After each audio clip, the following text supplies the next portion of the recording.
Hi, good morning, everyone. I'm Associate Professor Dr. Chiu. I'm head of a CRU here. So I would like to welcome you all to this Meta Journal Hours series number 7. We are going to start on time at 10:30.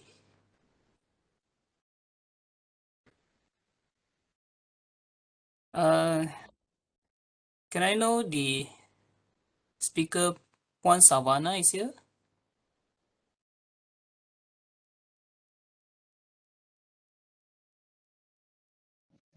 Would you like Here, to? Prof. Hi. Would you like to share your screen? We are going to start in a minute. Yep. Thank you.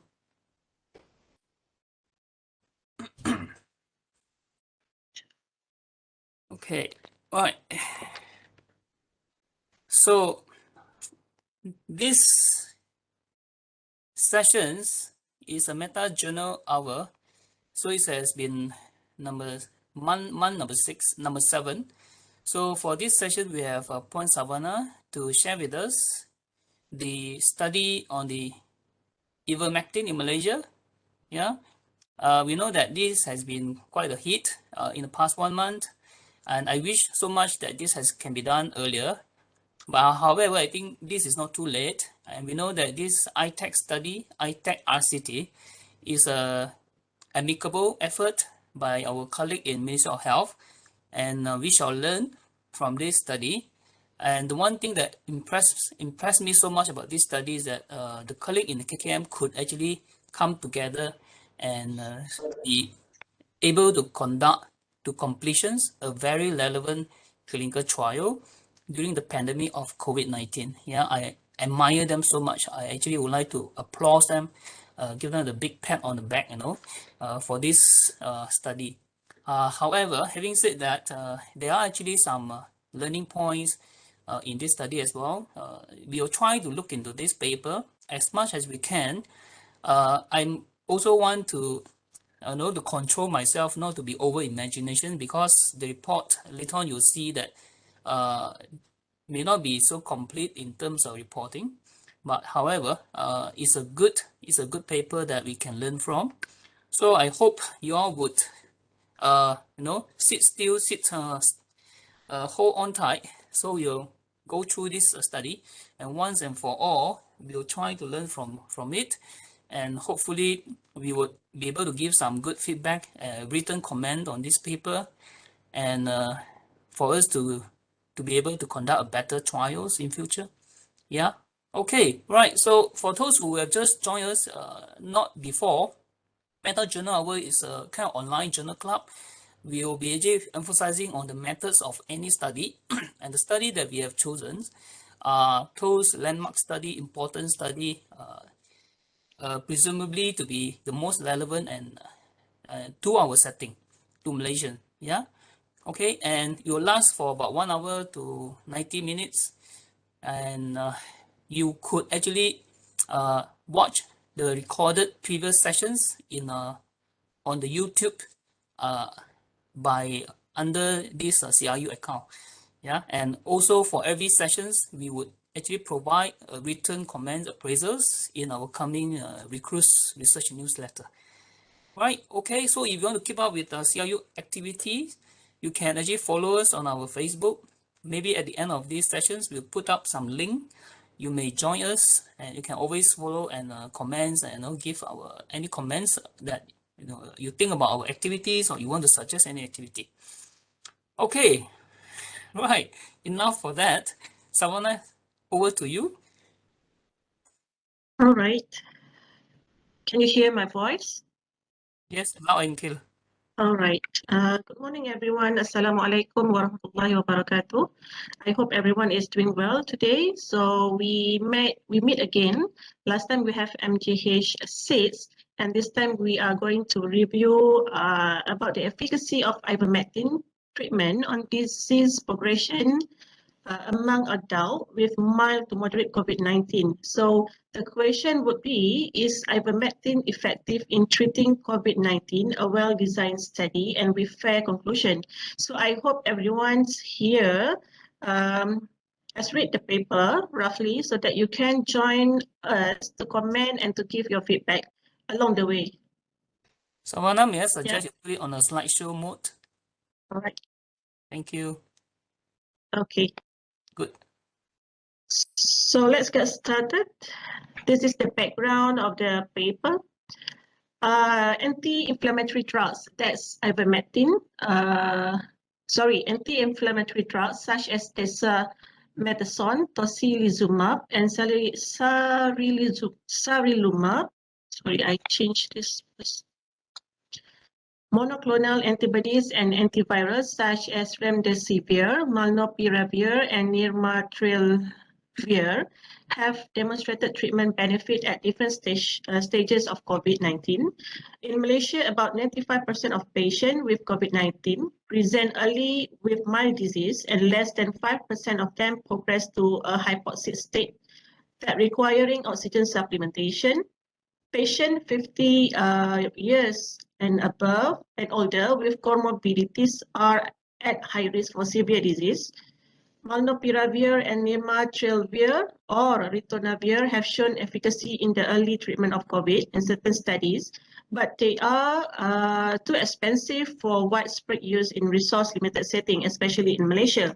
So ivermectin is an inexpensive and widely available antiparasitic drug and is prescribed to treat COVID-19.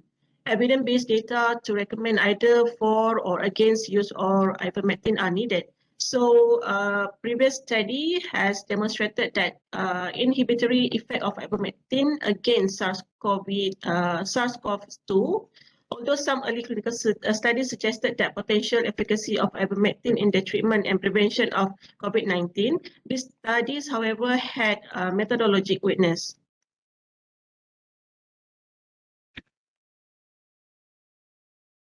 Okay, based on the paper, it stated there the primary objective is to assess the effectiveness of ivermectin in preventing progression of COVID-19 to severe disease among high-risk patients with COVID-19, which stated as defined as clinical stage 4 or 5, and also known as severe pneumonia requiring oxygen supplement or critically ill patient requiring ICU care. So second objective, to assess the efficacy of ivermectin in reducing mortality rate among high-risk COVID-19 patients and to compare the resolution of symptoms with chest X-ray, lab tests, ICU admission, mechanical ventilation, and length of hospital stay. So for this paper, we have a research question here. Does adding ivermectin an inexpensive and widely available antiparasitic drug to the standard of care reduce the risk of severe disease in patients with COVID-19 and comorbidities in Malaysia? So from the paper, we would like to ask this question and answer this question. Either ivermectin can be used to treat the patient having COVID-19. So the study outcome, the primary outcome measure is the proportion or the number of patients who progress to severe disease and defined as hypoxic stage requiring supplemental oxygen to maintain oxygen saturation, SpO2 95% or greater, clinical stage 4 or 5.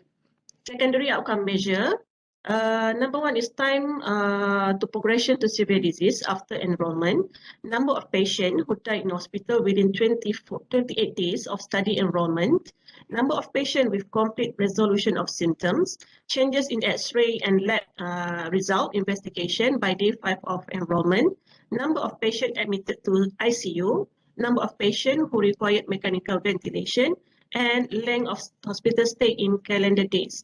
And along the way, the researcher also monitor the AE, the adverse event, and serious AE, where they evaluate and graded according to the common terminology criteria for adverse event. And all outcomes were captured for randomization until discharge from study site or day 28 of enrollment, whichever was earlier. Okay, the methodology for the study, the trial design is multi-center, open-label RCT. So open-label is actually the patient and the researcher knew the treatment given to the patient. So which arm, what kind of treatment, so they knew the treatment. Conducted at 20 public hospital and COVID-19 quarantine center, 1 PKRC, and the study ran between May 31st and October 31st, 2021. So the study population include the symptomatic mild to moderate patient that are hospitalized in public hospital Malaysia, and they are having COVID-19 with clinical stage 2 or 3, age 50 years old and above, and it includes 223 men and 276 women. They have at least one comorbidities, and they have the symptom of illness within 7 days.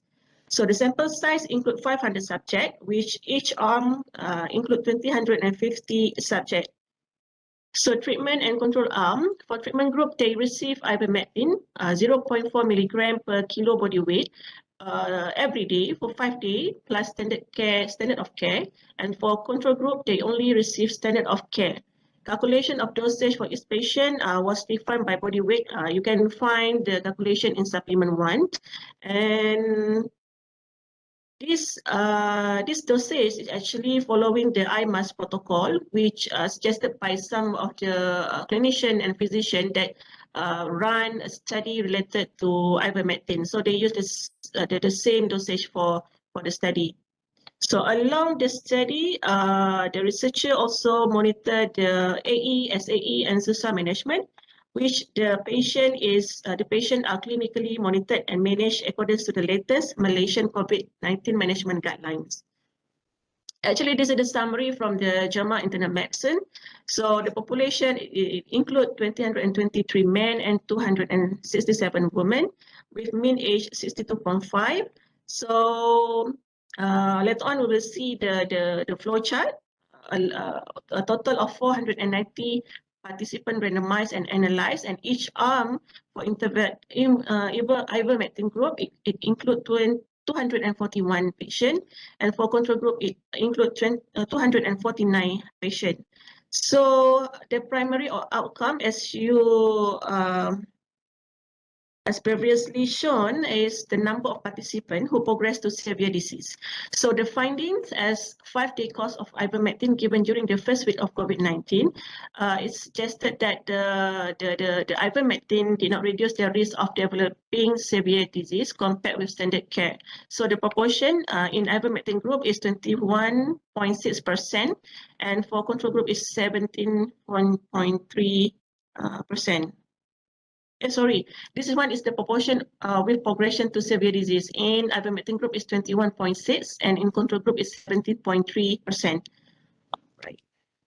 So for inclusion criteria, as I mentioned just now, it includes the person aged 50 years and above, female and male, with at least one comorbidities, and they are confirmed having COVID-19 by RT-PCR or antigen test, and they have symptoms within the first 7 days of illness, and they have mild to moderate clinical severity, or known as stage 2 or 3 in Malaysia definition for the COVID-19 stages. So you can see here one of the comorbidities is diabetes mellitus, hypertension, chronic kidney disease, chronic cardiac disease, and so on.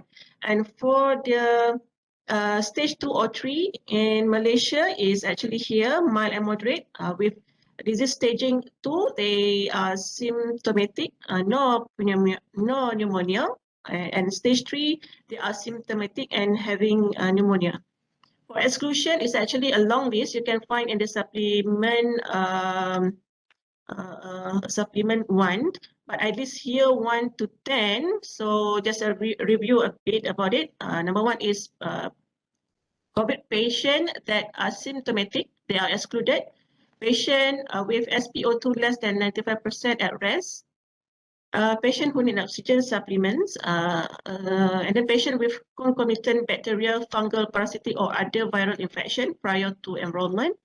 Patient with severe hepatic impairment, malabsorption syndrome or other clinically significant gastrointestinal disease. So you may refer to the supplement 1 to all of the exclusion criteria. Okay, this is the figure showing you how they did the screening, enrollment, randomization, and treatment assignment. So at the pre-screening of the study, patient meet the physician at the study site at the hospital, and then the suitable patient will consult by the investigator about the study participations, either they are eligible or not, either they agree or not. So after they agree, patient will be provided with written informed consent, and they screen for study eligibility. So during that one excluded after progression to severe stage of COVID-19. And then they got 500 patients randomized into 2 arms for ivermectin group and for control group. For ivermectin group, 250 patients were randomized. However, along the way, 3 excluded, where 2 did not fulfill the inclusion criteria and 1 met exclusion criteria identified after randomization. And 6 others, they withdrew their informed consent prior to the initiation of ivermectin. And in control group, they received standard of care only, and only 1 excluded from the study due to exclusion criteria identified after randomization. So at the end, 241 received dose, more than 1 dose of ivermectin, which 232 completed 5 doses, and the rest, 9 patients, they received less than 5 doses of ivermectin. 3 withdrew from study owing to adverse event after taking ivermectin, and at last, only 241 patients completed the ivermectin treatment. And for control group, at last, they have 249 patients. So for the randomization, they randomized into 1-to-1 ratio. Investigator only blinded for randomization. As I mentioned before this, it was an open label RCT, so the patient and the investigator knew who were in the control group and who were in the treatment group. So, yeah. May I stop you for a while? At the end of the flow chart, it's written there 241 versus 249. They are included in modified intention to treat analysis. Is there any further information about what does it mean by modified ITT? I think it's about subgroup analysis. At the end, they use only 244 and 249 analysis, and the rest is not included in the further analysis for subgroup analysis. Maybe I can add on something, Kak Salwana? Yeah, please. So, modified ITT is basically a subgroup of ITT. So you can see here, for ITT, you should include everything. Once you randomize, you must analyze. So kalau macam ITT, you include 250 from the control and also from the intervention group. All must be analyzed. But in a modified ITT, you see there's a few criteria. They drop a few subjects here in their own justified way. Those they must have taken at least 1 dose, is it? Yeah, but 9, I think 9 are excluded. Yeah, 9 are excluded. So they say that it is a modified ITT. I think they included the 9. That's why they get 241, isn't it? No, from 250, they exclude 9. They got 241. Yeah, that's true. Yeah.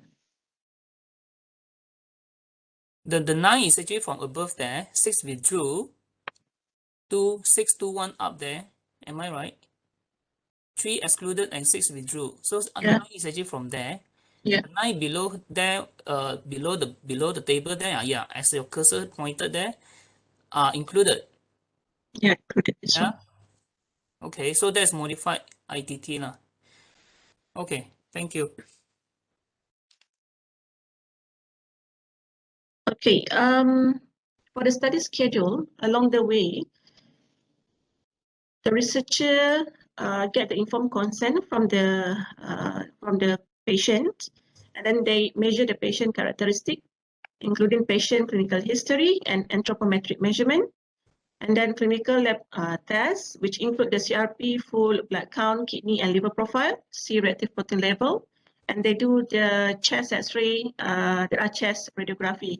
So all the measurement and all the tests were done on the day 1, and following on the day 5 for clinical finding, lab tests and chest X-ray. So along the way, they also monitor for the AE and SAE until the patient recover from the COVID-19. This one is sample size calculation. The team has helped me with the sample size calculation here using 2 proportion formula from Pocock formula. So as we try to find the number of the participant or subject in the study, we got 228 per arm. And based on the expected 70.5% progression to severe disease in control group, and they want to have clinically important result reduced by 50%, that is 8.75%, and in order to identify true effect of ivermectin with 80% probability. And they put there as 95% of probability, P 0.05. A minimum number of subjects needed for the study are 455 seats, and considering potential dropout, a total of 500 patients were recruited, and each arm of the treatment and control group, they have 250 patients. So so less for this study, they use high risk patient. For less high risk patient, maybe younger people or other groups of patient, they are expected to have percentage progression to severe disease. They are lower than 17.7%, sorry, 17.5%. So it's harder to see an effect of ivermectin in other group other than high risk people. So actually for this study, it was powered to it was powered for primary outcome only, but not for the secondary outcome. So the sample size calculation is intended for the primary outcome only. Lower proportion of secondary outcome is going to reduce the power of study to make reliable detection, especially in death rate. And also the study didn't have the statistical power to make any conclusive about the death rate. Dr. Azifa or Prof. Chu, do you have any comment additional for this one? Sorry, Azifa.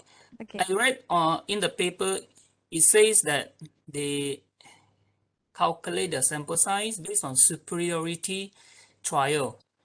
Does it Yes. mean they use a one tail for the sample size calculations? Is it clear in the paper?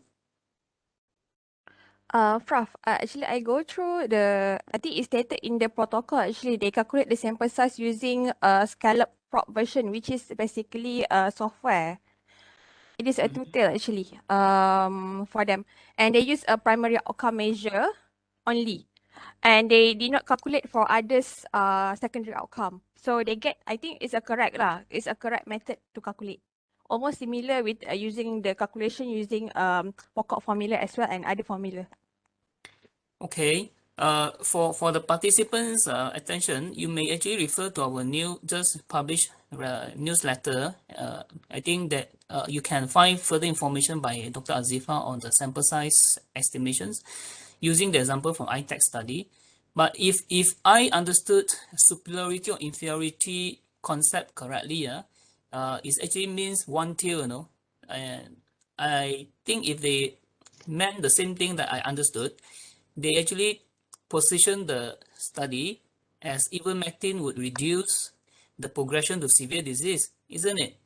Yes, And Prof. it's very good. They actually have the rate of 17.5% based on the Malaysians' actual disease progression. And they actually put it as superiority, meaning ivermectin is expected to fare better, isn't it? Yeah. Understood. But yeah, Actually, and they use the margin of superiority is 1%. come again. They stated in the protocol they use the margin of superiority of 1%. But Can you actually, I did not go through how they calculate using the scallop prop version too. I did not go through that lah. okay? So it may be beyond us to understand that lah. Yeah. But as we actually try to recalculate based on our G power software, isn't it? So we come close to about 400 something as well, 456 or 46 something, two tails instead of one tail. And if you recalculate that, Azifa, by actually putting in the actual findings and result at the end, later on you all keep in mind, keep an eye on the results. The estimated difference is 50%, and they estimate that ivermectin should fare better, but in actual, at the end of the result, the study, ivermectin actually fare worse than the control Correct. group. If Correct, you Prof. if you make the calculation again based on the formula, it's actually require more samples than they estimated, you know. Yes. Yeah. And because of the different site, I couldn't really explain if, you know, initially they estimated fare better, but the result actually showed ivermectin fare worse, and the difference is actually also narrower. It's 50% here. The actual result is actually less than that. So all this actually show it caused me to wonder, you know, even for the primary outcome, I would disagree or second point, or you know, the author's argument that is power for primary outcome.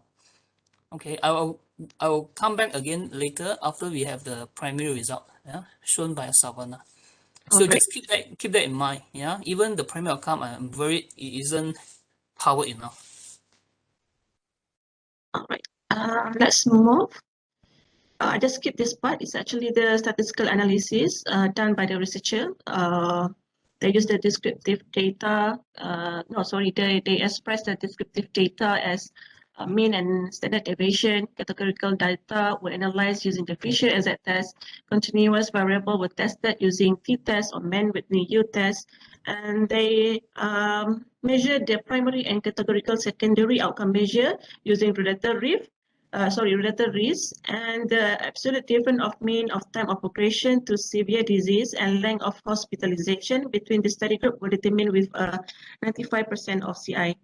Mixed analysis of variant was used to determine whether the changes of laboratory investigation were the result of interaction between the study group and times, which between patient factor and within patient factor, and p-value was put as 0.05, and it was considered statistically significant.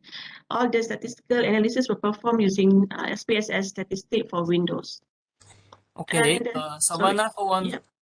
Do you know exactly what is the statistical test they use to estimate the treatment effect for this study? For what? Again, bro? What is the statistical test they use to estimate the treatment effect, the ivermectin effect? Is it clear here? I'm not clear about that, except for the first part, which they put the baseline demographic is clear, but for the treatment, I'm not clear about that, bro. Azifa, what do you think? They use a relative risk, a simple calculation for that, Prof. How did Maybe, they generate the? I think Kak Sawana can show the result first, Prof. And then we Okay. can calculate it together. No, okay, we will discuss further, but in a good report paper, they have to be more detailed about statistical analysis. If you Google search mixed analysis of variant, it may actually indicate a mixed model. Yeah, if it's a mixed model, then I would demand more details as what actually go into the higher level and what go into the patient level, what factors go in all that. Yeah, mixed model is something not common and not usual, so it would actually be better if more details are provided, so that we can tell, you know, what are the factors has been adjusted for all that, which is not actually available in the paper, isn't it? Yeah, Prof. Because I think they mentioned for the mixed analysis of variant, they only use it to determine the changes of laboratory investigator. Yeah. I think they Oh, did not. okay. Yeah, it's mentioned when they use the mixed analysis of variant, but others they did not say what kind of exact analysis. So it's likely also they just use the simple RR based on the count and proportions Yeah. to to Yeah. to, to report on the treatment effect. Yes, I Is think that so. I assume so. Except for the subgroup analysis where they use a logistic regression. okay? So without adjustment for other potential imbalances at baseline lah. Uh, uh, I think so, bro. Yeah. Okay. A good report should actually make this very clear lah. Yeah. Okay then. Shall we move? And in this paper, the author put their limitation. Number one, the open label trial design might contribute to the underreporting of AE in the control group while overestimating the drug effect of ivermectin. Number two, the ITED study was not designed to assess the effect of ivermectin on mortality from COVID-19. And three, the generalizability of our findings may be limited by the older study population, although younger and healthier individuals with low risk of severe disease are less likely to benefit from specific COVID-19 treatments. So for the number two, I would like to comment. The author justified that they have other reports submitted for publication about the effect of the treatment on mortality from COVID-19. So they were so in this paper they didn't put any result as any result for the mortality as primary outcomes. So any comments on this one, bro? I think the investigator began the study with the assumption that they are not able to. It's not feasible for them to study the outcomes on death because it's too few in incidents over throughout Malaysia. Probably they also press for time. They want to get this result soon enough. I understand that.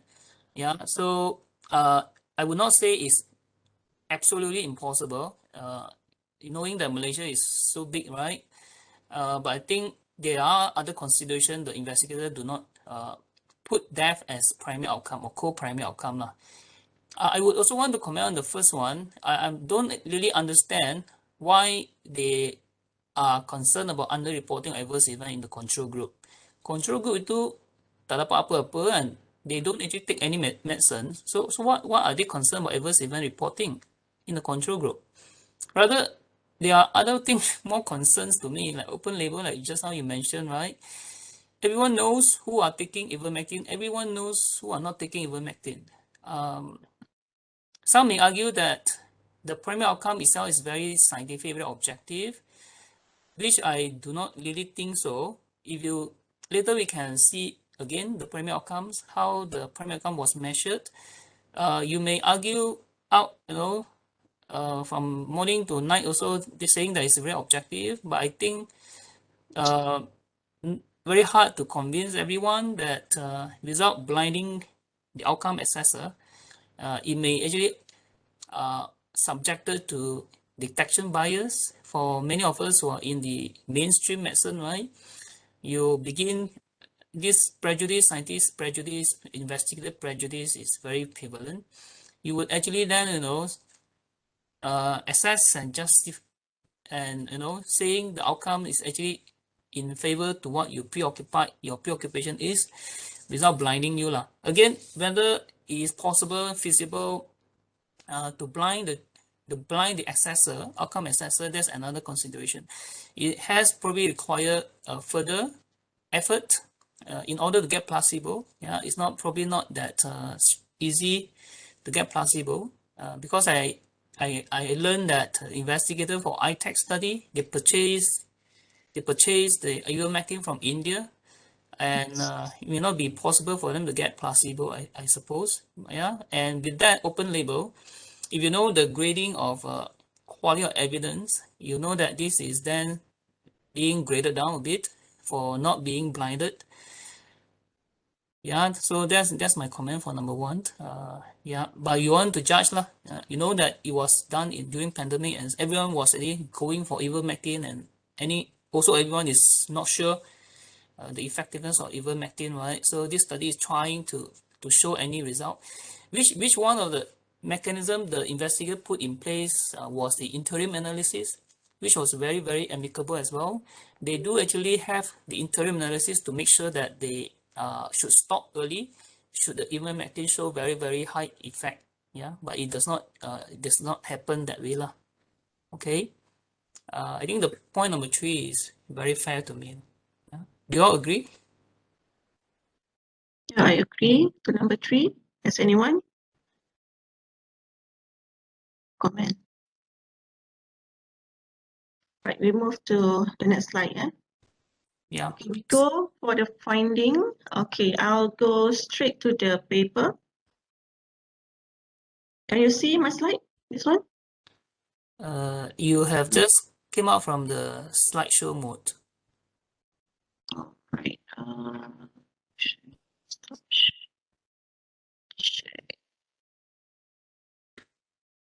He's still on the same slide. Now you can Right. see the paper. Okay.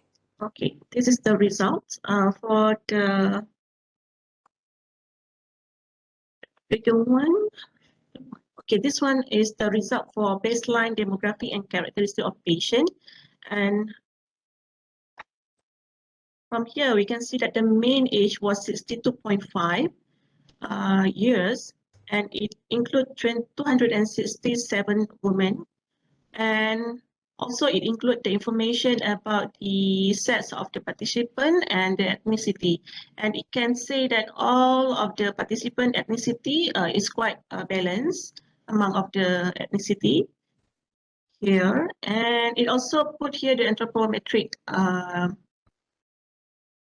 which include the weight and the BMI of the participant, and the COVID-related history and the comorbidity among the patient. So here you will see the majority of the participant had hypertension, following by diabetes mellitus, dyslipidemia, and obesity. That the top 4 of the comorbidity among of the patients. And Savannah, is there yeah, any imbalance here? Is there any baseline imbalance between the two groups? this one imbalance, we can say that there are some of the participants having cardiac disease is quite higher here, 37 and 20. Is one of the example. And for the kidney disease also, it's like 2 times more higher in control groups. Also dyslipidemia, isn't it? Yeah. 102 and 82. So I would like to ask if, there's some different, for the comorbidity at enrollment, is there any, effect to the patient? Because I understand that each of the disease, it react differently due to the COVID and due to the treatment. So how is, actually, is it fair to, have this kind of comorbidity that are not balanced in the groups? Okay, my response would be at least the investigators would be fairer if they conduct a sensitivity analysis by putting in all these imbalance factors in the modeling, then to see whether the result remain the same or different. The epidemiologists largely believe that because these are randomized control trial, all these imbalances occur by chance. So they believe even you adjust for these imbalance factors, they may not change the treatment effect so much. But however, these are very much theoretical, and we would want to be double sure by checking our own study, this study samples and dataset, to see whether the results remain the same after controlling for some of these imbalance factors at baseline. And the other concern is that we want to consider why a study as this is considered a relatively large study lah, not to be say large, why the imbalance at baseline still occur. Yeah, if you can recall, the data collections occur in 20 plus 1 center, 20 hospital and one quarantine center. And if you divide that, 500 divided by 21. So roughly at one center, they will just, recruit 25. Yeah, so 25 per center, although it's a centralized randomization, isn't it? So I'm not so sure whether that's effective or not for the randomizations. And whether a randomization is effective or not, we will actually be able to tell by looking at the baseline table as shown here. So it appears that it's largely successful, just over a few factors that were not so balanced. And we are not sure whether these imbalance factors influence or not on the treatment effect. Because these are some important, I think, from on scientific ground, important potentially influential factors on the progression of COVID-19, isn't it? Yes. Yeah, so we won't know until they conduct sensitivity analysis, as I said. Right.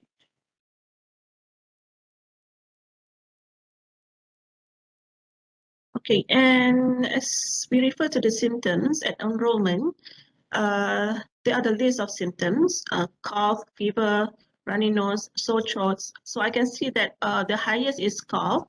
So it means that the patient has already moved to the stage of 2 or 3, but still not needed the oxygen supplementation. So there are long lists actually for the symptoms.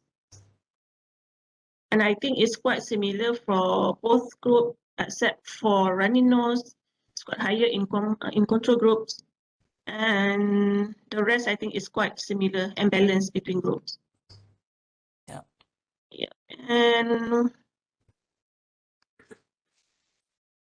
they also have the chest imaging at the enrollment. And then they see from there here the presence of any COVID-19 lung changes. And I think it's quite similar from the two groups. They also have the lymphocyte and neutrophil reading. It's quite similar too. And also for the rest, it's quite almost similar. Not so on the medications, isn't it? On the medication, yeah, it's not balanced because in the treatment group, the antibiotic is higher in the treatment groups, it's 19 versus 7 in control groups. And then the systemic anticoagulation, 18 versus 9. Was given more also to ivermectin groups. Yeah. And then Do you know the difference between the systemic anticoagulation and corticosteroid? Or one is anticoagulation, one is corticosteroid? Okay, right. No issue. So because I think the sample size are quite small on this subcategory, so essentially a slight difference would cause a big significantly difference between the two groups. Yeah. And then also the patient, some of them have their own medication given during study period. So here also quite balanced, I think. Yeah. Agree. Yep. Okay. Any comments, additional comments, Prof? Or other participant from this session, you would like to ask something or you want to add on something?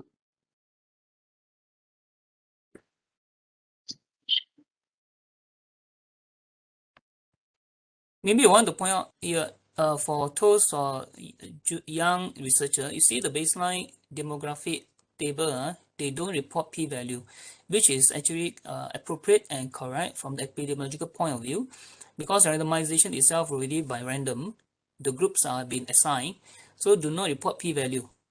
Yeah, because it will be ridiculous to report a p-value. A p-value also means a probability whether this variable appeared here or there, which it appeared there or here by random. It was already by chance. So epidemiologists do not actually recommend you report p-values for the table 1. Yeah. So you see they are actually rightly done. Okay, can we move to the primary outcomes results? All right, for the this table, among the 499 patients, 95 of them progressed to the severe disease in both groups, 52 from the ivermectin group and 43 from the control groups. But the result was not statistically significant, although the ivermectin group has more patients progress to severe disease. Do you have any comment on this, Prof? Because they received the treatments, but still there are many of them progress to the severe disease of COVID-19. So it's weird actually. What Yeah. is the reason actually? No, that's not weird. That's just what actually observed by the investigator in the study. It's just that we are quick. You know, if you look at the whole study and the result, nothing is significant there. You can see that all are Yes. non-significant. So when you think harder, non-significant, it actually could mean two things. One is that it's truly there's evidence of no effect. Okay. Evidence of no effect, meaning it's proven that it's not effective. Effective. As what the investigators concluded, you know, I would actually quite hesitant to be agreeable with them because we are not so sure whether the sample size is sufficient. Later I will come to that. And the other thing possible of non-significant here is that could it be just like, yeah, underpowered? Yeah, again, whenever you read a paper, it says that there's no significant effect, no significant difference, all that, right? It could be truly so, or second one is it could be just underpowered, and a further larger study is needed. Or actually, Prof, I'm thinking that the larger proportion in ivermectin got the progression is they estimated should be just around 17. The control is 17, but maybe the ivermectin itself that caused the progression. I mean, that would be very hard to explain scientifically, isn't it? Yeah, correct. Based on the ivermectin should have antiviral, all that they're given even a higher dose. And you see, when things happen in the other way around, not unexpected, and again there are at least two things happening here lah. One is that the scientific plausibility of ivermectin as antiviral is false. If that's true, I mean it's truly false lah. Ivermectin should not be used as antiviral for COVID-19 or for SARS-CoV-2. The other possibility is that the sample size issue. You remember there was an analog that my friend published in Sinju Daily, you know. Let's say you are seeing this kind of result. It's like analog, like you are standing outside a wet market, let's say whatever residential area that you are there, and you watch that and you see that, oh, so many women and ladies come to the market in the early morning. Then can you go away and conclude that most of the markets are actually visited by ladies? Not necessary. If you should be waited long enough at the market entrance or the whole morning until probably 12 or 1, maybe men came later. And at the end, probably there are actually equal numbers of men and ladies visited that market. You know what I mean? So it's actually the study hasn't achieved sufficient numbers of patients to see conclusively of the outcomes lah. As you can see, remember the sample size estimations done earlier? They estimated 50% difference. You can see what's the proportion of difference here? It's not 50%. There's not 50% difference, actually. Is it like 25 or 40%? No. It's just 4.3. 1. Yeah, so 4.3 out of 17 is not 9% difference. They were actually estimated 9% difference, but here it's just half of 9%. If you recalculate, I tried earlier, they would actually require around 3,000, you know, to actually be able to conclusively, if this difference holds, they would require around 3,000 patients, 1,000 each in one group, to be able to say conclusively, yeah, you go and check again to see whether I'm right or not. All right. Okay. Okay.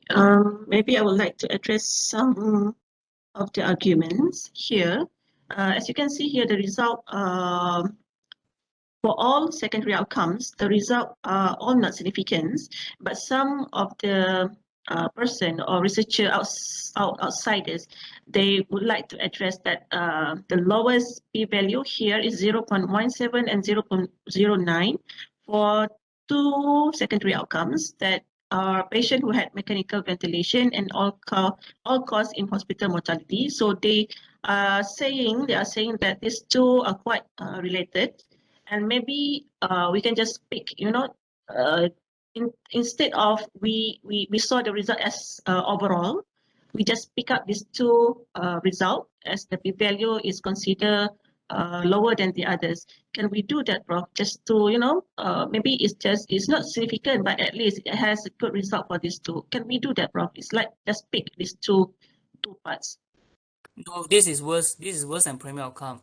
The purpose of this is just to hypothesis generating, just in case, So secondary outcomes in many studies, just in case that you observe something different from your study setting or that, and it's not supposed to be, that you can rely on, can conclude anything on it, except if you observe anything that's a very big treatment effect or that.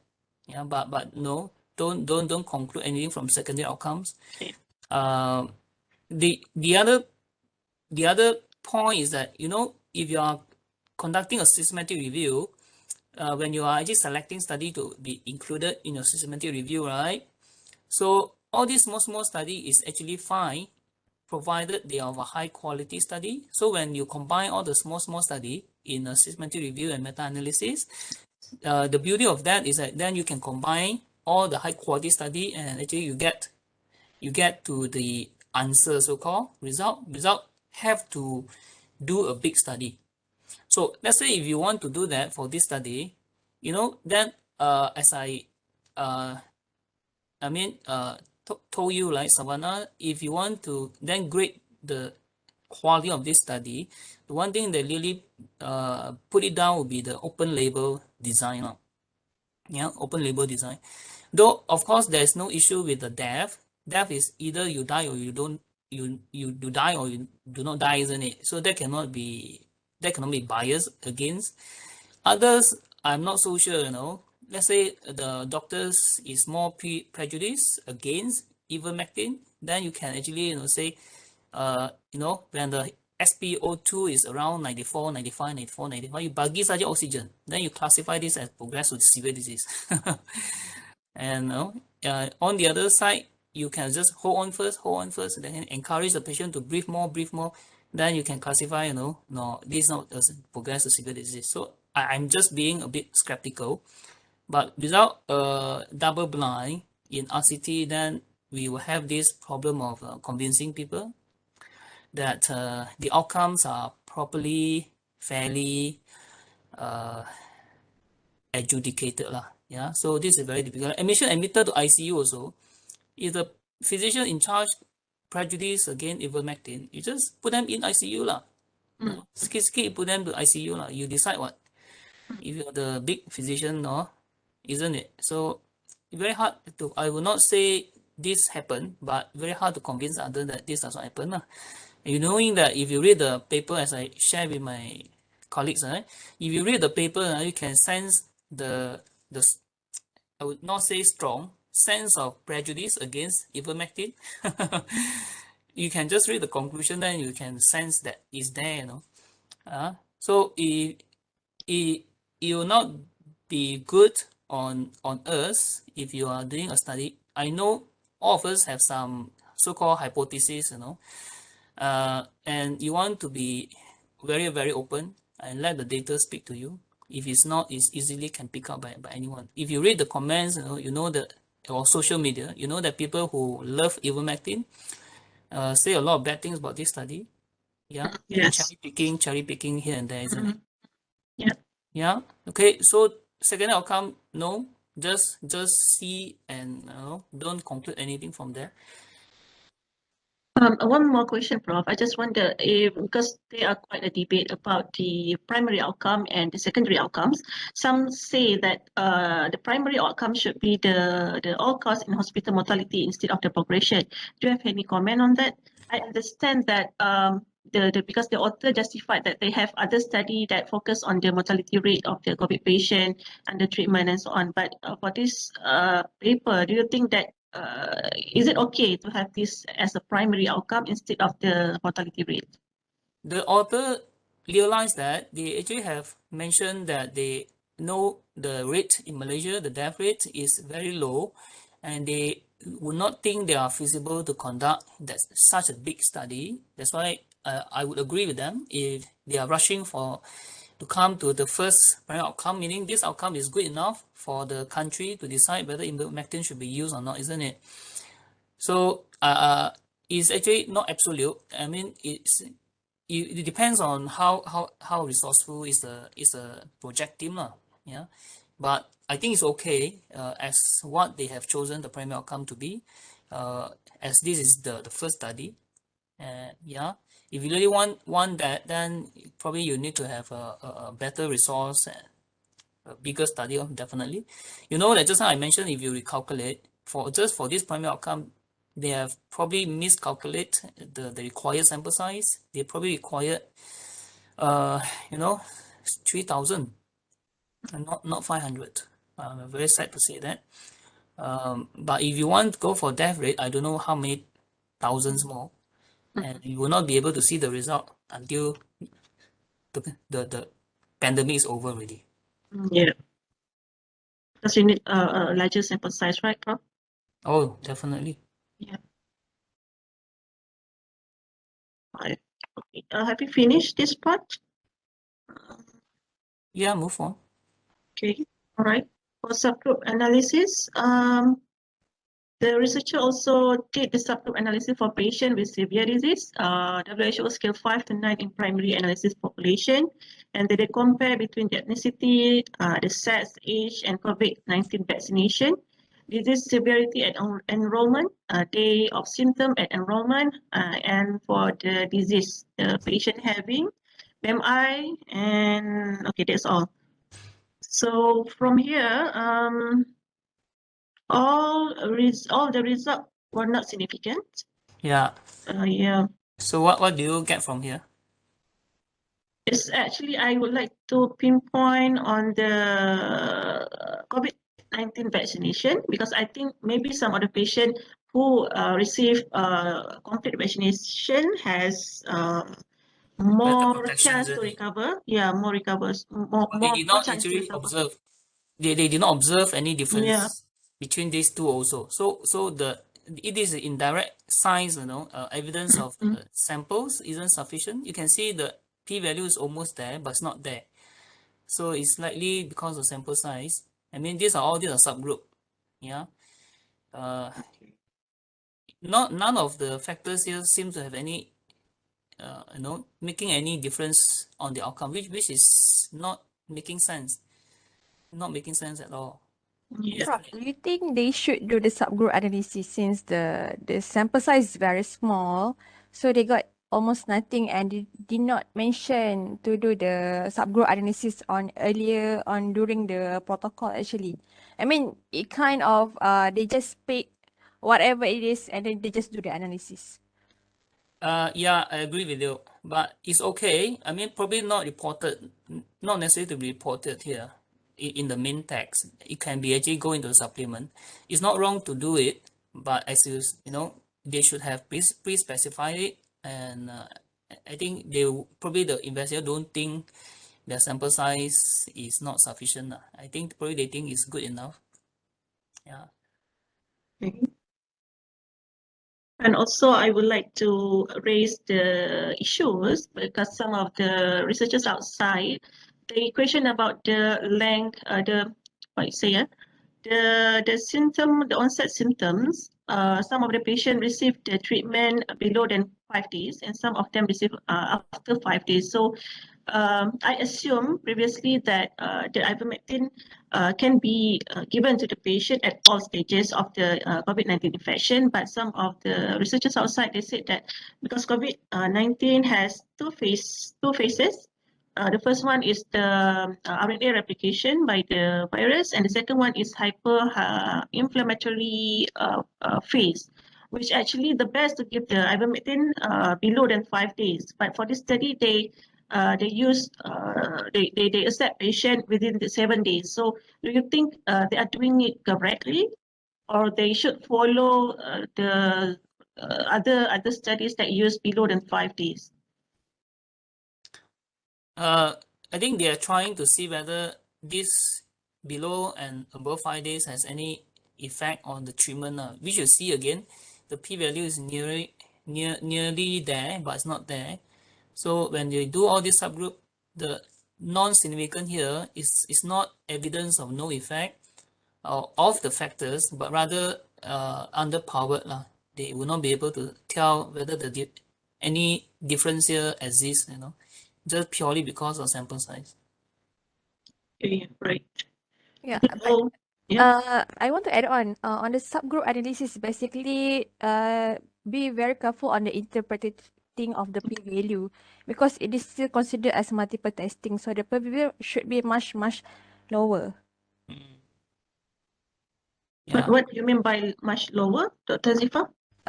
It is considered as multiple testing, so the p-value should be lower than less than 0.005 lah, actually. Supposedly. Yeah. So But due to the usually samples, for subgroup analysis, we did not really see the p-value actually. okay, but due to this smaller sample size here, so that's why we got this value, right? Is that what you mean? Supposedly we get lower We than need a this. higher number actually. To Okay, do a subgroup analysis, we need a larger sample size. all right. Okay, we go to adverse events. In this study, there are many actually adverse events reported, but the most common reported by the patient from the ivermectin group was diarrhea. So 18 of them. And the list here actually are quite a long list lah, but not many having the symptoms except the diarrhea. So I must say that maybe some of the patient, because they knew that they received ivermectin, maybe they have some sort of, or maybe because of the ivermectin, I have this diarrhea. So maybe some sort of that thinking, I think. So I think it's quite a bias. Do you agree with that, Prof? Because the patient might maybe, confused between the diarrhea due to COVID infection or diarrhea due to the treatment. It's okay. I mean, this is a part of a good RCT that they have to record any potential possible unwanted effect or worse events. It's okay. Okay, Yeah. correct. Yeah. And that for the AE, for the SAE, they noted here the myocardial infarction, arterial injury, anemia, and hypotension. Not many, but some of them have these symptoms. All right. Okay, are we finished this part for the findings? Yeah, I guess so, isn't it? So can you Yes. summarize again what's actually, so basically I don't find anything that is significantly different except in the post hoc analysis was saying somewhere subgroup analysis. So as Dr. Azifa was saying that this has to be corrected lah, like post hoc Bonferroni, you have to divide it by the numbers of multiple testing. So the P0.002 is very significant, but we do not know whether they have corrected that for multiple testing. Yeah, but I mean they should at least mention on the subgroup analysis and why they choose that kind of that group to do the subgroup analysis actually. And actually, Prof, they do another kind of analysis on the ITT, but I think it's did not mention inside this I mean their their Main published text, not data. in the main Yeah, text, in the supplement, right? yeah. I think yang I nak bawa actually the group of vaccination and non-vaccination ada ITT analysis, they show a significant. Whereby when there's vaccination in a control group, there's a reduction of the progression to the severe illness. Tapi the result actually basically different for ivermectin group. So macam I don't know lah, it just not tally with each other. Yeah, you can also see at the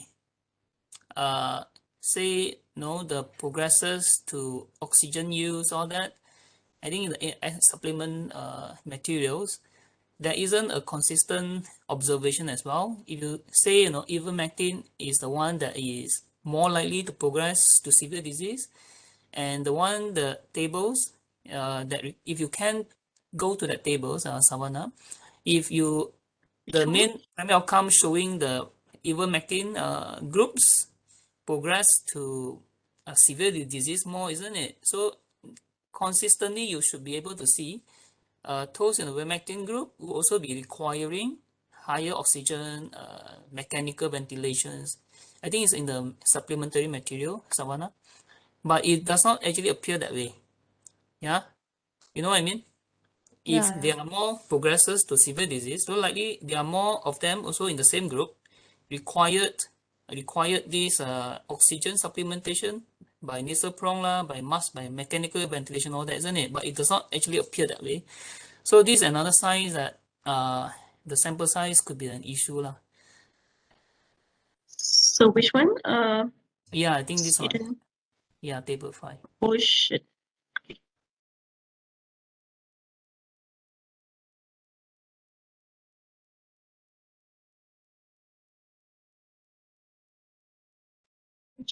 Education. This one? Bawah sikit. Table 5. Yeah. So you see that the primary outcome showed that ivermectin groups progresses more of them progress to severe disease, isn't it? But you don't see actually them also require more oxygen, but rather there isn't any pattern there. You can see the control ones sometimes also they require more high flow mask, isn't it? Mm-hmm. So the pattern is not there. Yeah. So when this inconsistency is seen, so it actually then ring another bells whether the study samples hasn't really achieved the sufficient sample size. Right.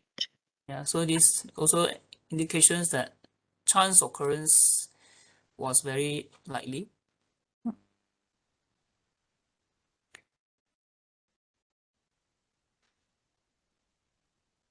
Okay. This one. Have you finished that part, Prof?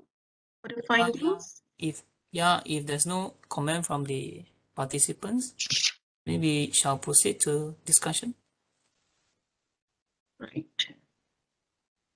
So,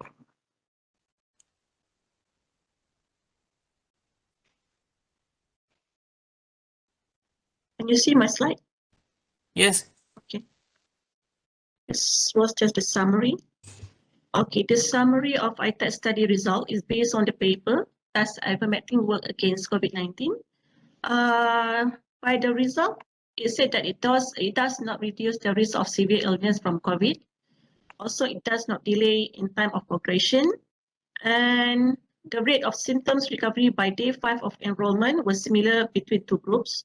There was no difference between the two groups in terms of ICU admission, mechanical ventilation, symptoms recovery, blood parameters, and chest X-ray resolution.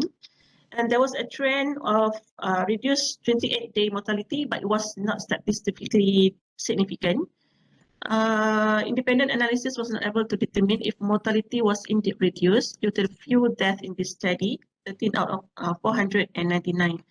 It also mentioned that in the study, for the safety and adverse event, patient complained 3 times more adverse event in ivermectin. Most common AEs is diarrhea. Serious adverse event, as mentioned previously, there are top 4: myocardial infarction, arterial injury, anemia, and hypotension. Do you have anything from this, Prof, to conclude? I would probably like to hear participants. Do they have any different opinions? You think I have said all I want to say until now? Or someone or anyone has any question to ask? No? Okay, let's move to the treatment efficacy, the advantages of this study. As compared to other study, the ITEC study, it include early treatment within 7 days of symptoms. Most of the other study, they use between 1 to 3 days, but for ITEC study, it prolonged to 7 days of symptoms. And it include mild and moderate disease, WHO scale 2 and 4. And it was done in hospital setting, and most of other study they use in outpatient setting. And the difference is in hospital setting, they follow high adherence rate and closely monitored for any of the side effect, adverse event, or any of the treatment needed for the patient. So it's actually quite an advantage for the patient in the study. So the last advantage of the study is they are dealing with high risk patient, which they are likely to develop severe disease. As compared to other study using ivermectin to treat COVID-19, more than 20 countries actually adopted ivermectin for COVID treatments, and meta-analysis from the previous study shown that it is statistically significant for ivermectin to improve, to reduce mortality, the use of ventilation, to reduce the ICU hospitalization, to improve recovery, to reduce the cases, and also to improve the viral loads of the COVID-19 virus in the patient body.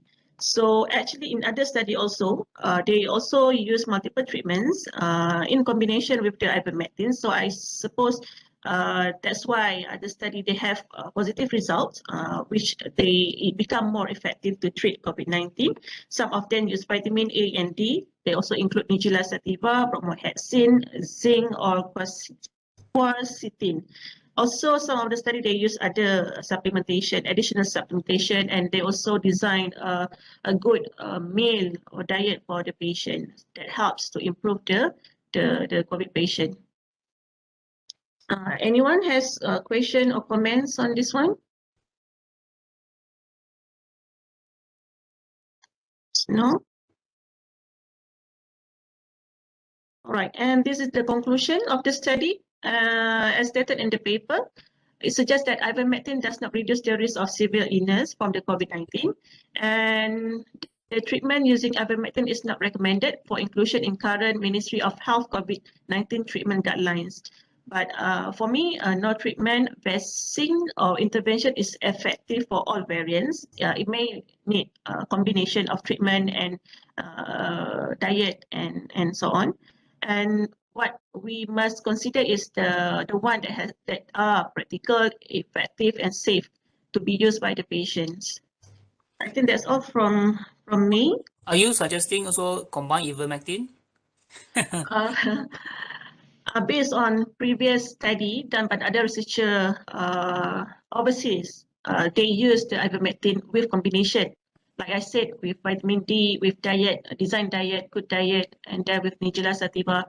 Some of them are success to treat the COVID-19 patient in terms of to reduce mortality, ventilation, ICU, hospitalization, and so on. So it's actually different as compared to ITEC study, which the purpose, the primary outcome was different.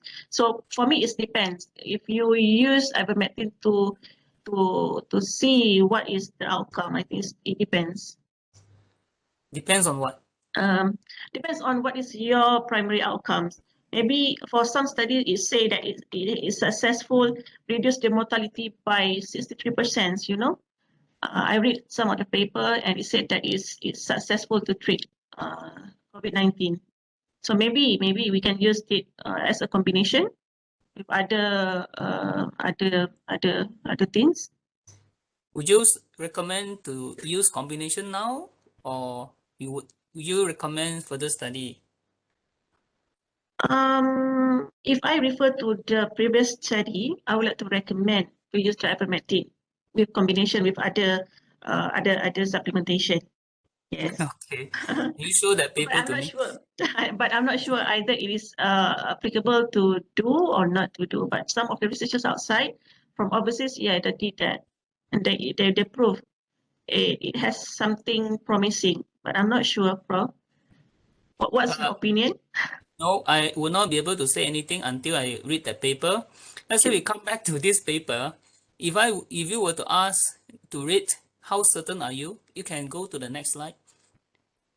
If you were asked or anyone of us asked to rate these 2 points, how certain is the conclusion of this each of these point. The first one and the second one, how certain it is that this is stated as it is. How certain is the evidence?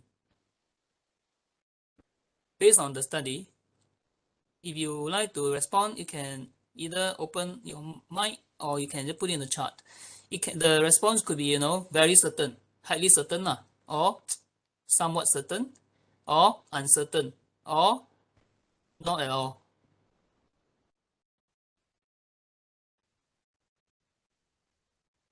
Anyone?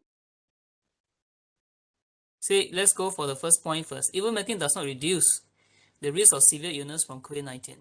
How certain it is that this evidence as derived from this study? And but the way you put, it sounds like it's very certain, isn't it? Highly certain by the investigators. What would you say, Samana? They're very My query, because some of other researchers, they said it's promising. That's what I mean. And don't use promising. Say very certain, somewhat certain, uncertain, very uncertain. Let's say these four. It's not very uncertain. It's not very certain. It's likely certain. Can I use that word? Okay, so let's say one is totally uncertain, two is uncertain, three is somewhat certain, four is very certain. So yours is number three lah. I will say somewhat certain. Okay. Yeah. Azifa, you see that? What do you think? I think for this study, I agree with the conclusion. Ivermectin does not reduce the risk of severe illness. Okay? So you see, we read the same paper, got two different conclusions, two different certainty of conclusions. Is there anyone else? Let's say, can I ask someone else from CRU? Iman, are you there? Yes, Prof. Yeah, what do you think? I think I would agree with Dr. Azifa, which is based on this study, it would not reduce the risk of COVID-19. I mean the severe illness. So it's very certain to you also? Uh, based on the range that you give, maybe it's 4/5. But we still need further data. If it's very certain, no need already what? There are implications from your judgment, If things is very certain, 1, 2, 3, 4, 5, 1, 2, 3, 4. 4 is meaning it doesn't need any more study. You are already certain, Case closed. So 2 actually said very certain, and 1 said somewhat certain. Any different opinions from the participants? We shall end in 3 minutes. Hi, Dr. Chu. Hadi here. Hi, Hadi. Yeah, what do you think? Yeah, just wondering. I was, based from the discussion and all, I was thinking. I do agree that in terms of the ivermectin, does not seem to have any effect, in terms of improving the patient's condition. But can we conclude that it is not recommended for the inclusion? Because from my understanding just now, it's like in terms of the power of the study is inadequate. Did I get that correct? Yeah. So if you were asked to put your foot down, 1 to 4, are you putting it as 1 or 2? I would say maybe about 2 lah. 2. Okay. Yeah, there is some evidence, but I think I would say uncertain. It's still uncertain because you need a bigger sample to make the findings more accurate. Is that the way to go about it? To answer it? Yeah. You are what I also answer the same thing. From our discussion, you know that if you estimate the sample size, I told you they require 3,000 if the difference holds. 21.6 and 17 point, how many? 17.7. I'm not doing a post hoc power analysis. Post hoc analysis is not recommended because this is data set and we are actually inferring to populations. I'm not doing that. I'm doing actually based on their difference, the difference observed. Although you also can argue this difference is because of small sample size, which is true. But if this difference holds 21.6 and 17.7, then this difference itself cannot be concluded based on 500 samples. It has to be 3,000. You go and calculate and see. Azifa. Yeah, Prof. But actually, for the calculation of sample size, they use the proportion to basically from the control group. So it should be the control group is correct, 17.5, and the objective of the research is basically to demonstrate that efficacy of ivermectin is better. However, it turns out different. So for me, because it's turned already different, ivermectin make it worse. So it basically lagilah menyebabkan rasa ivermectin does not reduce the risk of severe illness. The difference, the treatment difference. Yeah, difference in but the if we treatment effect. calculate, yeah, I know. If we calculate using that kind of current evidence, the sample size need higher because the difference is smaller. Yeah. Then But because the objective of the study basically to demonstrate ivermectin is better, but the result of the study ivermectin does not better. So actually, for me, it's already enough.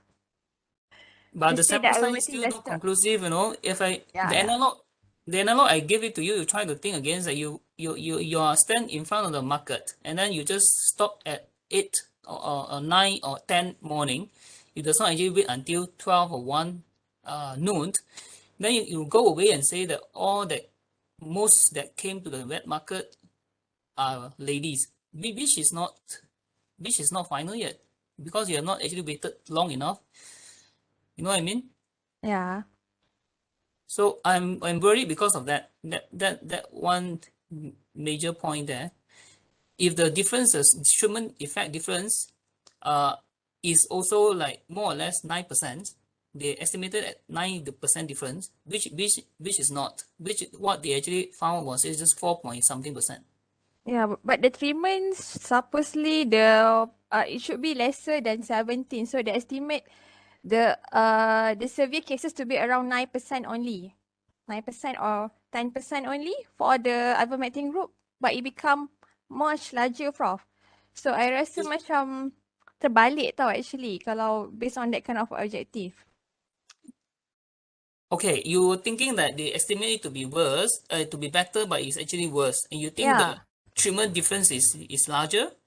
No, sample size does not see you from that far to that far. It's really from the middle part there, 17.5.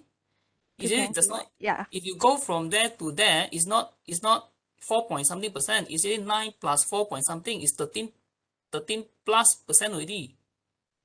So you're assuming it's 13 plus percent different, which in actual fact they observe just 4 point something percent different.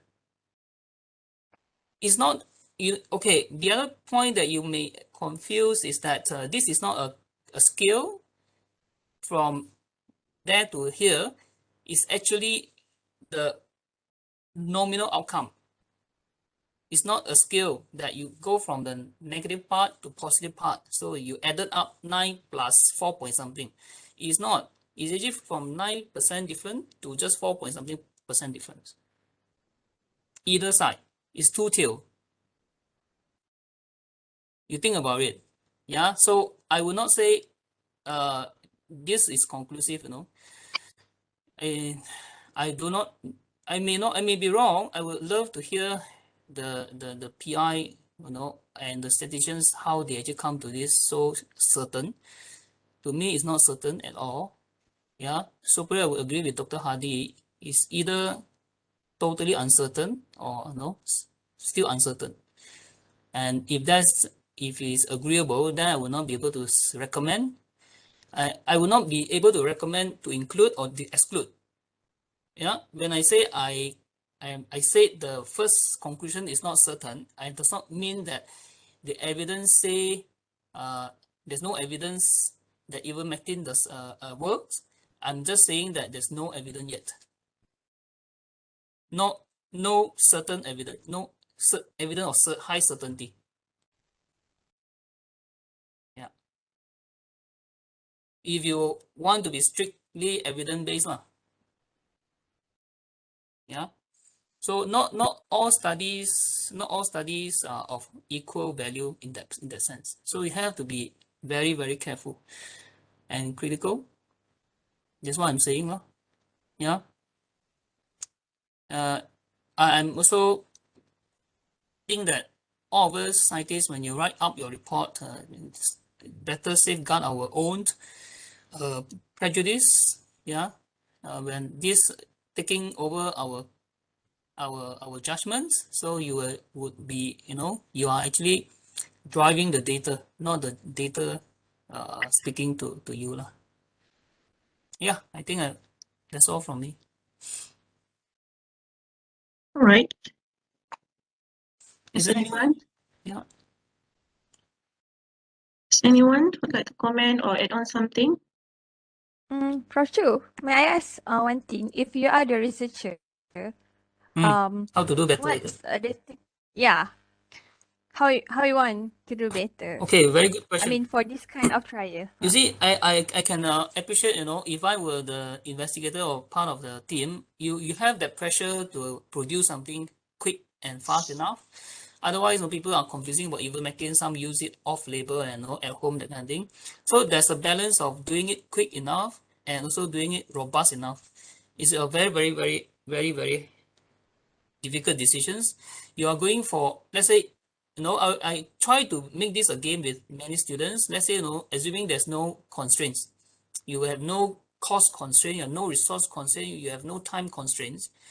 Okay, what is supposed to do is that, if you think the primary outcome is important, death is important, so you make this co-primary outcome, you go for the largest sample size, and you get placebo in. I think these 2 Blinded. points, yeah, make it double-blinded and make it large enough, and then it has to be then very, very resource intensive lah. Yeah. How about the recruitment of the patient? I think we don't have much details about that, isn't it? We have to assume, it's okay how they recruit it, provided the randomizations mechanism, the centralized one, I think it's good. But because there are so many centers, I'm not so sure whether the randomization was effective. I'm worried also it may not be effective. You can see the imbalances there. Yeah. So the recruitment, we have to believe them it was done okay, and is less an issue if the randomization was centrally done and they have nothing to say about it. But if you want Lily to pursue it, it can be, you want to check whether the randomization, the blinding of it could be broken in some way. People are actually smart. If you can tell, let's say in my center I got one already say ivermectin, the tiga ivermectin, number 4, number 5, number 6 one likely to be more controlled if it's fairly randomized lah. So by right they say strictly speaking, if you learn really not to know who come next, because if you know ivermectin, the fourth one, if you want to choose, then you know, okay, yang ni likely to be going to control. So let's say you got some prejudice, you want you favor ivermectin, so you choose the bad one to go to the number 4th randomization, likely is going to control because already 3 ivermectin. So a good randomization, you will not know who already got what until the end of randomization, which is not easy, to implement. Yeah, that's why they want to split the project team, the researcher, those who are delivering the treatment and those who are managing the randomization. They should be separated. Yeah, so those who are already ditching out the or managing the groups of patients, they should not be involved in the randomizations, that kind of thing. Yeah, we do have details, right? Mm-mm. Yeah. So that is less an issue, but if you can do a better one, of course, yeah. Again, all this will require more intensive support and organization.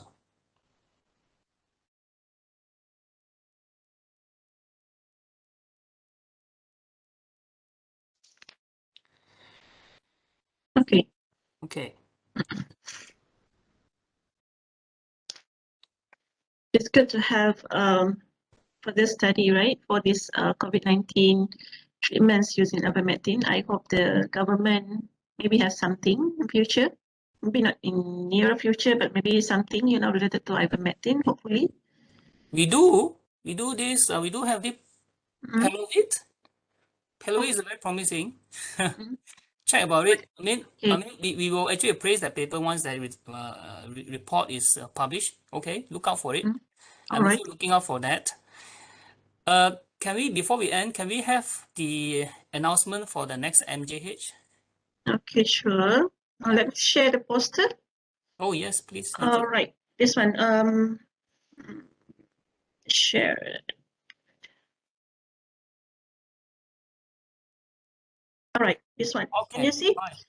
Yes, Okay. yes. This one is MJH 8. It's going to be on 15th of April 2022, and the speaker is Puan Nur Faiza Saibul, other RO in CRU. So the article is effect of a lifestyle intervention to prevent deterioration in glycemic status among South Asian women with recent gestational diabetes, RCT study. So I think it's quite interesting topic to discuss next month. Yeah, and Mm-mm. it's more interesting because again we don't see any effect from the proven so-called interventions of a healthy diet, healthy lifestyle, but it does not work. Why? What happens? Mm-mm. Okay. Yeah, we say, the conventional wisdom is that you eat healthily, you exercise, then you should be healthier, isn't it? But this study, when they do it, they conducted it in a scientific manner, RCT, it does not actually show any difference between the groups.